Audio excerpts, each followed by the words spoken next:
Olá a todos, muito obrigado por ter você comigo aqui novamente, seja bem-vindo mais uma vez a mais um vídeo inédito aqui nesse canal. Espero que todos estejam bem, é um prazer enorme ter você aqui comigo mais uma vez.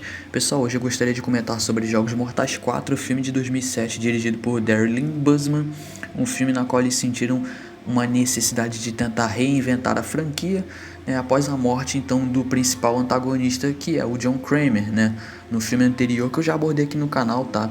Já fiz a análise dos 3 filmes, esse é o 4º filme que eu estou analisando aqui no canal da franquia Jogos Mortais. Futuramente, se der vontade, falo sobre os próximos filmes também. Manteve aquela tradição de lançamentos anuais da Lionsgate, de Halloween, só que aqui nesse filme você percebe nitidamente uma queda e você percebe um certo esgotamento dessa fórmula, né, que foi repetida aqui nesse 4º filme. Obviamente, aquele típico 4º filme de uma franquia que já falei outras vezes aqui no canal, que tenta sempre se manter pelo que deu certo nos filmes anteriores, né? Tenta reciclar elementos e conceitos que deram certo, mas chega um momento que, quando não tem muita profundidade, né, na história, quando não tem muito impacto, né, não tem nada de novo e acaba se tornando mais do mesmo, tipo assim, você já percebe um certo esgotamento, tá entendendo? Bom, pela primeira vez então o roteiro não foi assinado pelo Lee Whannell, né? Patrick Melton e Marcus Dunstan foram contratados então para escrever, e aí trouxeram uma abordagem focada em tentar expandir a mitologia e explorar um pouco o passado de John Kramer e o que motivou ele, né, a fazer isso, né, a criar essas armadilhas, né, e tentar jogar esse jogo com pessoas, né. Bom, você percebe uma certa queda no padrão de qualidade, e isso se dá justamente por conta do fato deles terem mudado o roteirista. Aqui não é o Lee Whannell, é essa dupla de roteiristas que criaram essa história, uma história que abusa muito dos flashbacks para poder conectar certas histórias, situações, né, para tentar conectar algumas subtramas que o filme vai apresentando ao longo do tempo. E aí, por que Jogos Mortais 4 parece uma bagunça, né? Quanto à questão do roteiro, que é sobrecarregado por diversas narrativas e subtramas. É justamente porque a intenção deles era o quê? Fazer com que não fosse apenas uma sequência direta. Eles queriam fazer o quê? Eles queriam fazer uma história que ocorresse simultaneamente aos eventos dos Jogos de Mortais 3. Então, os eventos de Jogos Mortais 4 e os eventos de Jogos Mortais 3 acontecem simultaneamente, e fizeram isso para tentar, né, explicar algumas lacunas deixadas na trama, né? Mesmo após a morte de Jigsaw, interpretado por Tobin Bell, e Amanda, interpretada por Shawnee Smith, o jogo continua. O Tenente Rigg, interpretado por Lyric Bent, último oficial da SWAT, não testado, é então sequestrado e forçado a superar armadilhas mortais em 90 minutos para salvar seus colegas. O filme revela as origens do assassino, enquanto agentes do FBI investigam. Bom, aí você tem uma narrativa confusa, sobrecarregada. O filme tenta se conectar com o terceiro longa de forma paralela, e isso acaba resultando em uma linha do tempo um tanto confusa, óbvio, e algumas revelações que reutilizam reviravoltas anteriores que a gente já viu em outros filmes.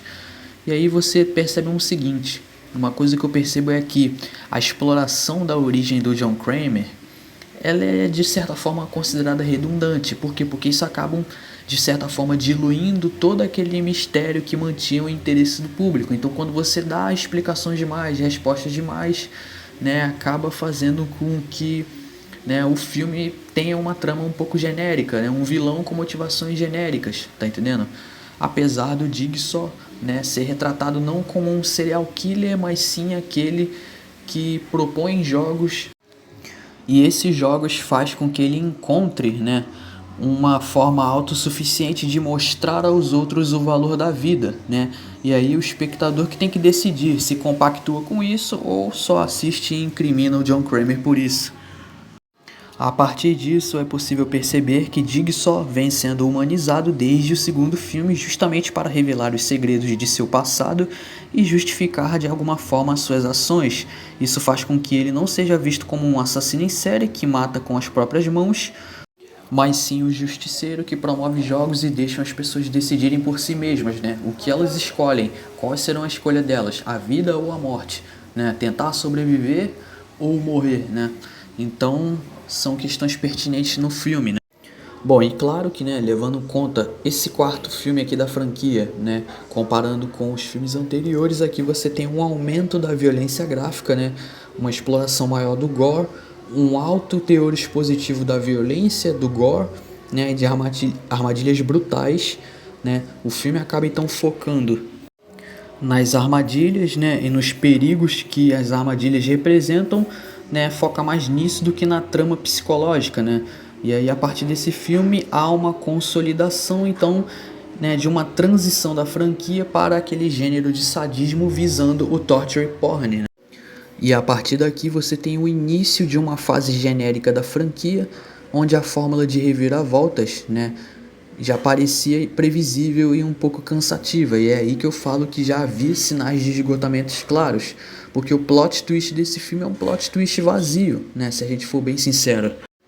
Os flashbacks então apresentados, né, ao longo da trama até são bem posicionados, né, no início do filme, na primeira metade ao meu ver, mas no final do filme não é muito bem posicionado, porque parece que tipo assim eles fizeram tudo às pressas para querer explicar tudo, né, para querer tapar alguns buracos de roteiro.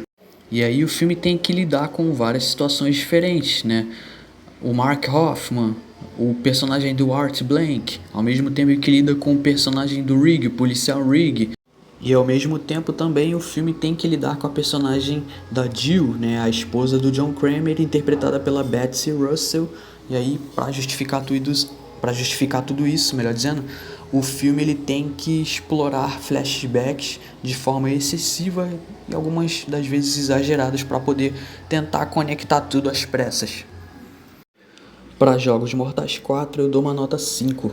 Bom, o filme teve um orçamento de 10 milhões de dólares e teve uma arrecadação então de 139 milhões, até foi um sucesso comercial, mas na minha visão é o filme mais fraco dessa quadrilogia inicial da franquia Jogos Mortais. Esse seria meu comentário, eu vou fechando a análise por aqui. E por aqui a franquia Jogos Mortais, né, a partir desse filme, tomaria novos rumos, tá? Se gostou, por favor, deixe seu like, né, comente sua opinião abaixo. Vou ficando por aqui, muito obrigado a todos pela paciência e pela atenção. Por hoje é isso, muito obrigado e até mais.